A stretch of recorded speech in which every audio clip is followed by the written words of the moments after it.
My guest is Rob Flynn, Vice President of WhatsOnWhen. For those of you who are not familiar with it, and of course I'll let Rob talk about it, but since I'm quite familiar with it, since it started, it's an excellent resource for finding out what's on when. Well, we hope so. That's absolutely right. We're a company that provides content to some of the best-known travel brands online in particular. And we provide content around destinations, but we also provide a lot of content around what you can see and do when you're actually in a destination, whether that be theatre or museums, art, sport, family events, whatever it might be.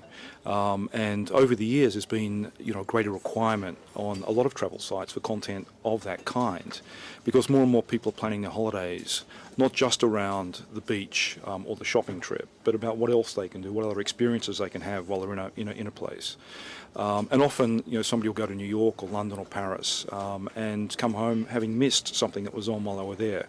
So the service we provide aims to kind of fill that gap by providing wealth of information about the kinds of things you can do when you're in a destination, and keep it as up to date as possible. Well, that sounds like a slight change of strategy or focus to update the audience. WhatsOnWhen was last year, I think, purchased by Wiley Company, who also is the owner of Farmers publication. But what I mean is, initially the focus was the activities, the events that were going on at destinations. And what you were just explaining to me, you balance that off with the destination information. Yeah, it's a bit of both. I think we provide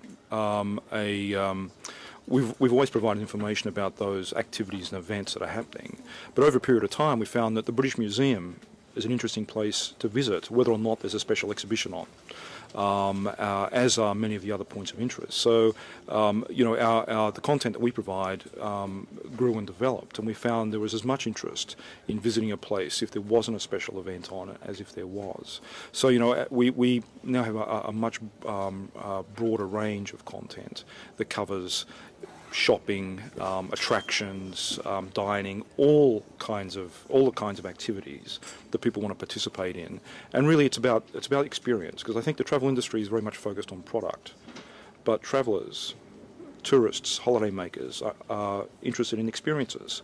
The products help make up, they're like the beads on the chain of their holiday experience, if you like. But whether it's a great restaurant, or whether it's a fabulous hotel experience, or whether it's a night at the theatre or a festival that they participated in, all of those are the pearls that make up that necklace, that holiday necklace that people want to bring home. So we've expanded the range of content that we cover to include anything that can help make a travel experience more satisfying.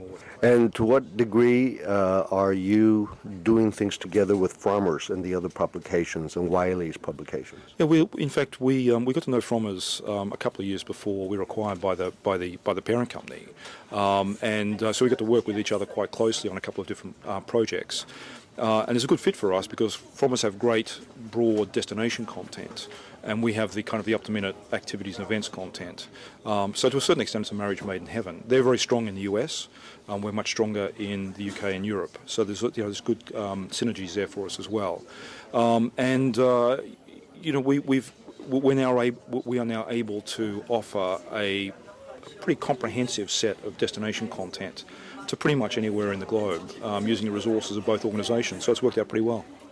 Rob Flynn, Vice President for WhatsOnWhen, thank you very much. Thank you very much.